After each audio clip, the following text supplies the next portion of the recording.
got to eat certain foods now. Sometimes you can't eat because it's going to mess up your weight. You got to gain some weight to lift more weight. You can't be skinny as a rail and lift 300 pounds. You might have to German yards, not going to happen. Okay? People, I don't want to gain weight. I don't want to do this. I don't want to start eating pork chops. I don't want to start eating pig feet. Well, you have to if you want to get to this point. Yes, ma'am.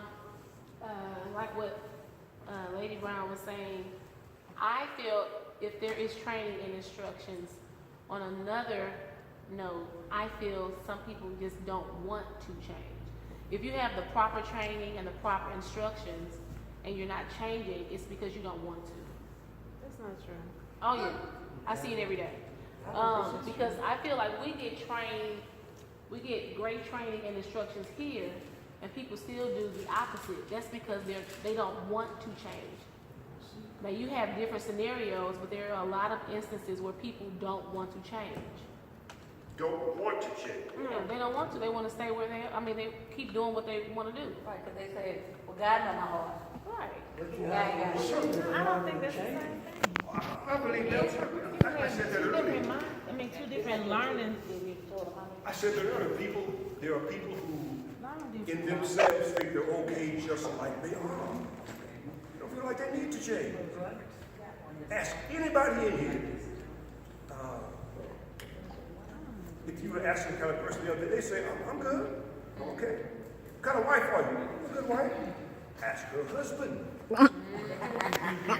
You a good husband? Sure. Ask his wife. Different story. Well, men say, I'm a tiger in bed. Ask his wife. You might be a God. People say that themselves. But ask someone else to get a different answer. Because they're convinced I'm all right the way I am. So there's no feeling that I need to change. With all the instruction, all the training, I'm okay like I am.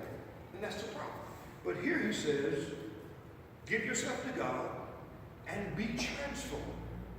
Now, that does not mean you transform yourself. Allow God to transform you. Okay. Allow God to change you. Starting with your mindset. What a person believes and thinks determines what he does. So he says, please, I beseech you, please, brothers, give your bodies to God, which means you're giving all of you to God. The body too, right? Yeah. Not just your heart to God, but your body too. Give it to God as an offering, a sacrifice. And allow him to transform you by the renewing of your mind. So that as you live, you can prove what the will of God is through your life. People see it. Then they judge you based on what they see. All right. The change. They judge you based on that. Some things are undeniable. All right. They might not want to admit it, but if they see it, they have to admit it. They have to. You're This right. is a woman, good man. You're right. Based on your life. You're right. Now, some idiots might deny it, but for the most part, normal people, when they see how you are, they judge you based on what they see. Because that's all they got, right? So then, we have to be concerned about what the world thinks of us. Yes. We have to be. Well, change. Speaking of, Sister Brown, willingness to change, change means I might have to dress different. When I used to dress in the world, maybe I was fly. Can't be fly now. Fly. I can't come to the Bible study as a pastor with my shirt, my button all the way down here. Because On fleek. On fleek. On fleek. That's the new word. On fleek. or women who are now church people, you can't just dress like you used to. You're a church woman now, right? So I have to make some changes in that area. How about my speech? You've been talking that way for a long time, but you have to be trained how to stop saying some things, how to start saying something new. You have to get some replacement words for those bad words. Right? You can't say those words anymore. Because God has now transformed you. Now that He has transformed you, you've got to live up to the transformation. You've got to maintain the transformation. Speaking of evidence, let's say you were trying to lift 300 pounds. You went to the gym for a few months, and you came out looking like a little tiny Schwarzenegger. Now he got to walk like this muscle, so we got to walk like this in the gym. Whoa. He walked like that anyway, Now he has done the training. Now he can do it now, right? Now he can do it. But it took training to get there. It took training to get there. Now he looks different, doesn't he? Now, because of the training. In churches everywhere. In churches everywhere. The training classes are the least attended. Bible study, Sunday school, are the least attended. Worship service, they pack in and have a good time, and that's good. Be trained. If you notice in the scriptures, Jesus never preached to the disciples. He preached to sinners. He taught his disciples. Amen. He taught them. He trained them.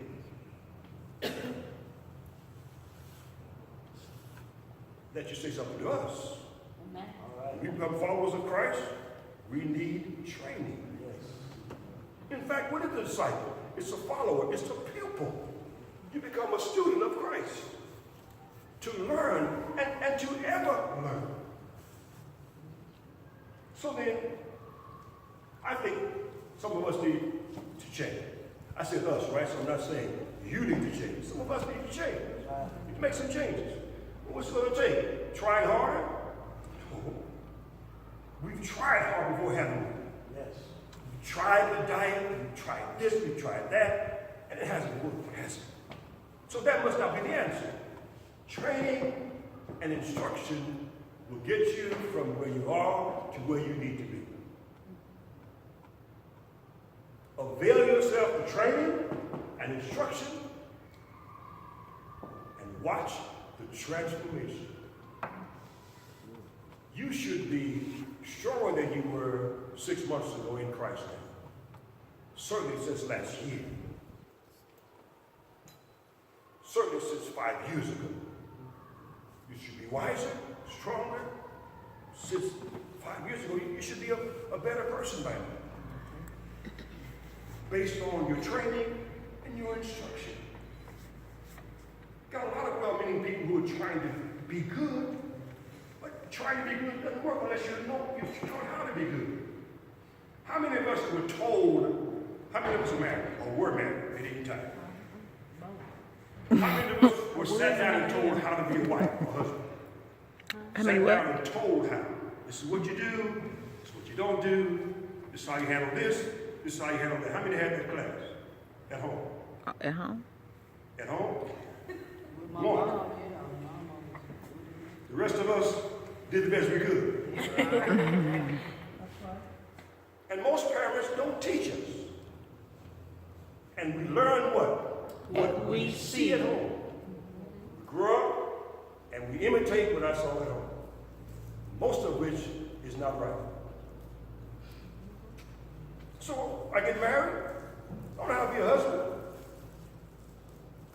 Think about what my daddy did. Beat her. Hopefully he was right. But if he wasn't, then she's in trouble, right? Or a wife gets married and hadn't had that class, that talk. No training. How's she going to succeed? Probably not. That's why there's so much divorce in our world. No one has been trained. They've been thrown out there, covered up with rice. Good luck. Right? Beautiful wedding, all that money spent. Good luck. How's Johnny? Johnny who? I mean, he's gone because learn how to be a wife. Nobody told me how to do all this stuff, what I had to take. That's what it takes to succeed, training and instruction. You want to really please God? Get in that word and get trained, get instructed, so you can please God in everything that you do, in every area of your life. Do you know God is a God of change? God is a God of progression and change. Our sanctification is progressive. You can't get any more saved than you are. But you can get more and more sanctified. Listen to me carefully now. You can't get any more saved than you are. But your sanctification is progressive. The longer you live, the more sanctified you become. Isn't that exciting? Follow me? Any questions so far? This makes sense? If not, tell me, please.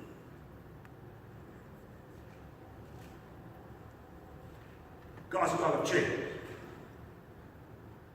And the Jews thought he wasn't. They thought he was going to be the same all the time.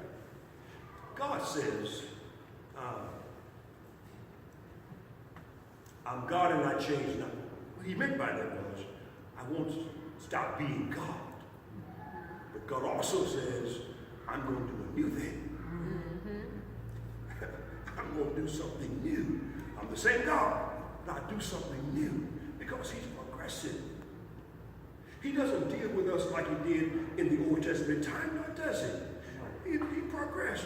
And we have to progress along with him. He's a God of change.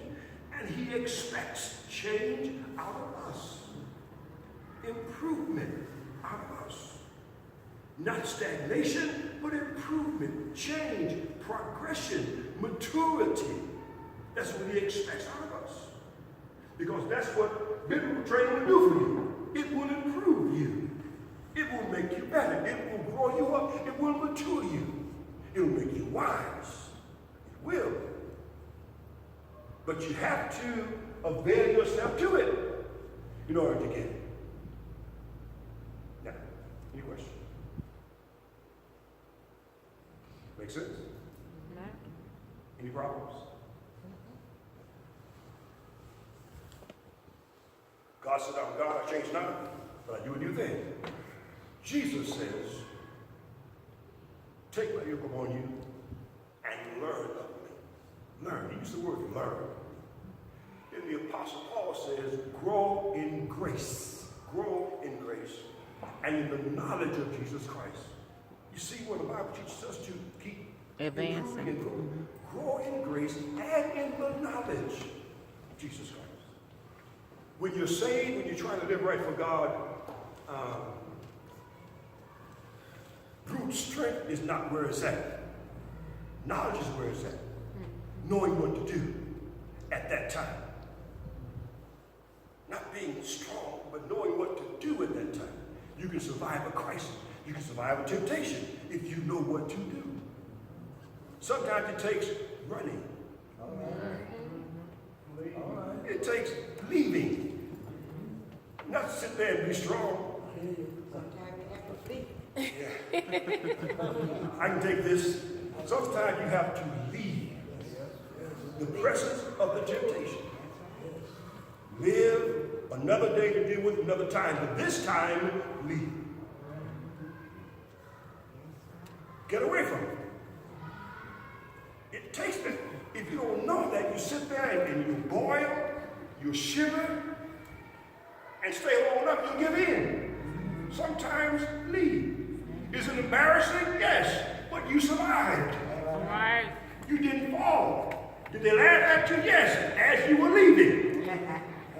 Yeah, you failed, they'll laugh at you as you sin. Let them laugh while you leave. All right. And keep your testimony. All right? Make sense? So he says, grow in grace and in the knowledge of Jesus Christ. We have to constantly grow. And we'll never outgrow this. We never will. We'll never top out. We'll never graduate. Not here. We'll always be learning. be improving, always progressing in our sanctification. Become better saints. Oh, wiser, become wiser saints, sweeter saints. As you get older, you don't get bitter, you get better. Get sweeter as you get older. When you get older, you become a sweet old man or a sweet old lady. Not these bitter people who would throw their cane at you. That's not how saints act. You get sweet. All right? All right, I hope that this is making sense. Let's see.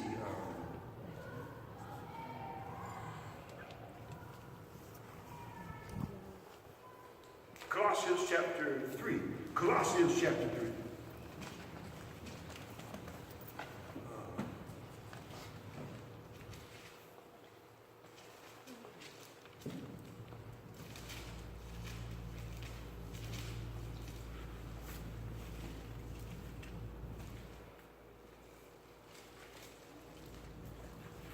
Colossians chapter 3, let's start in verse 1.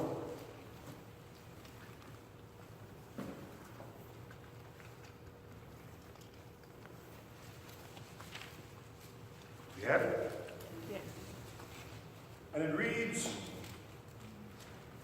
if you then be risen with Christ, seek those things which are above, where Christ sits on the right hand of God.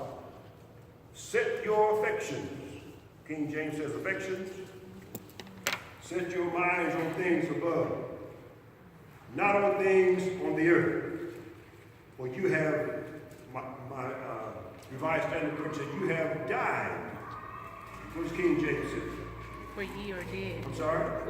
For ye are dead. I can't hear you. For ye are dead. You are dead. Right? You have died, and your life is hid with Christ in God. When Christ, who is our life, shall appear, then you also shall appear with him in glory. So again, we're being trained to point our minds in the right direction. If you've been risen with Christ, seek those things which are above. Set your affection on things which are above. Is there an S on affection in King James? No. I'm sorry? No. So it doesn't say set your affections, but set your affection, your desire, on things above, where Christ is. Now, if we were to follow that kind of behavior, then these things of the world won't overcome us, will they? Will they? We'll be stronger than that, won't we? No. We can overcome that then, can't we? Yes. All right? How's this? Any questions? How are we doing? Good. So then, I'm not a fan of self-training, self-instruction when it comes to the scriptures. You ought to read for yourself, yes. You ought to study for yourself, yes. But God has set the church up in such a way that there are things he will reveal only when we come together. There are things he will reveal only when we come together in a corporate manner. He revealed it to the church and not just to you. Okay? His idea is that we come together in order to learn and be instructed. So there are some things he'll share only here when we come together that you won't get at home. So study, yes, read, yes, but you need to come at a particular place at a particular time where God will speak to all of us together. So people have private times when they study, and they don't. Some people don't even believe in going to church. They don't even believe in going to a church at all. They think God will speak to me in my house. Well, there's some things God won't say to you at your house. He'll only say it here, in his house. All right. Yes, ma'am. I did have my hand up, but I forgot what I was going to say that fast. He said some Wow. people don't even go to church.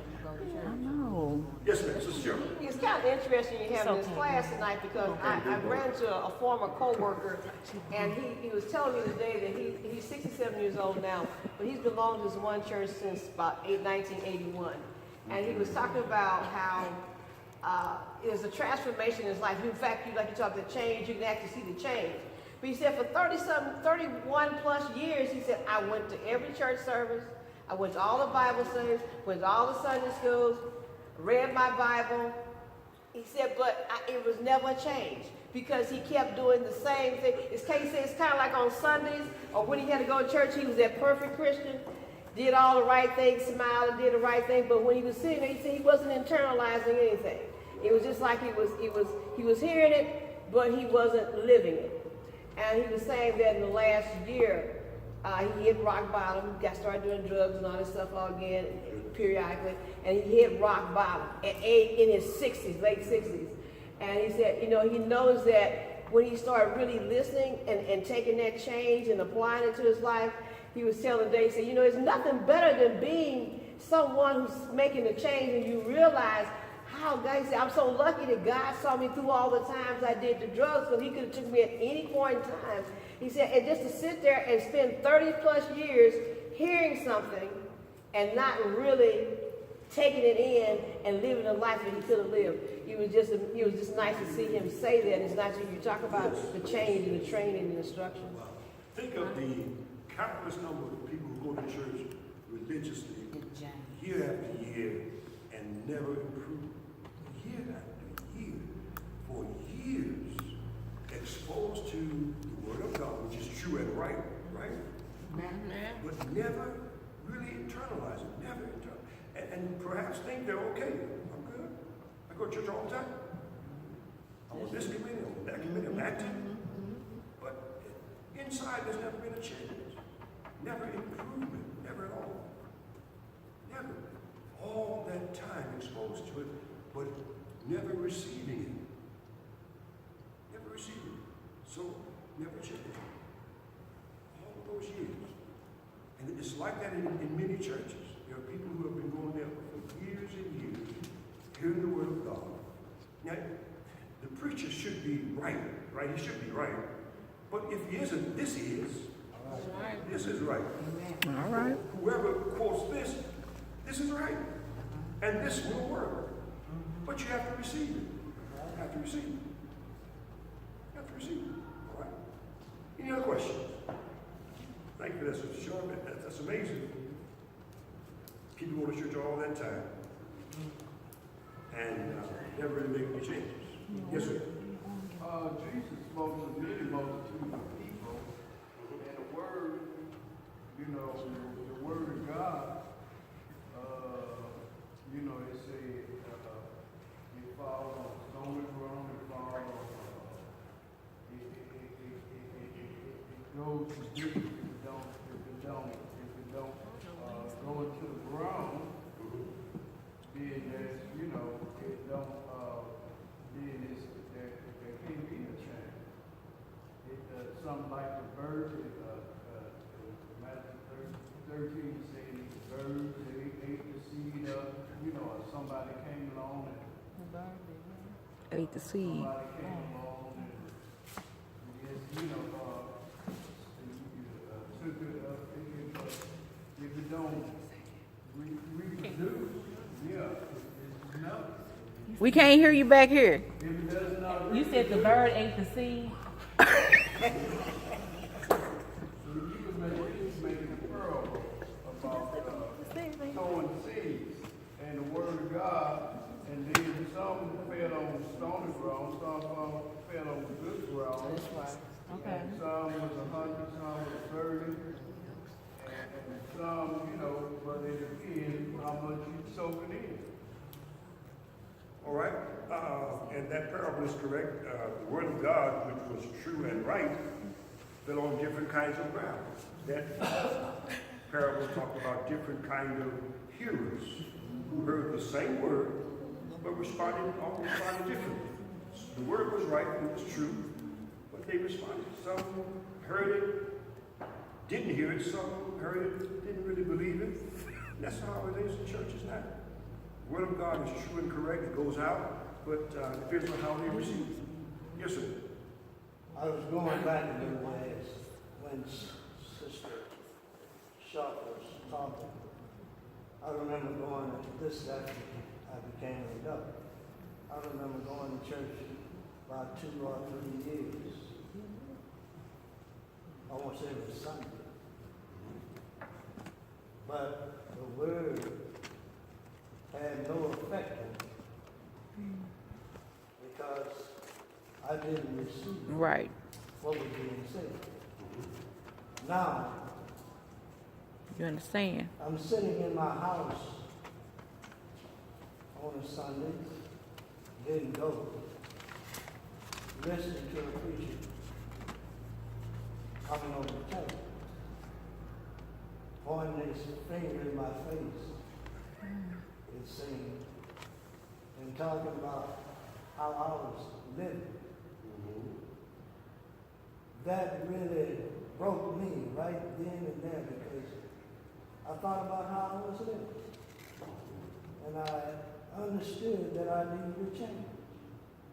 And a year and a half later, I became a saved person. God had changed me. Thank God for that preacher. That's your thank God for. And you were going to church, right? Oh, yeah. Every Sunday. Again, the transformation is an act of God. It's not something He leaves it up to us to do, because if He did that, we would never do it. We never do it. We know we need to, we know we should, but He knows we would never do it. So God takes the ownership of causing the transformation in our lives. All right? Look at Acts. Anybody else have any questions or comments? Acts chapter 11. Let's see. Acts chapter 11.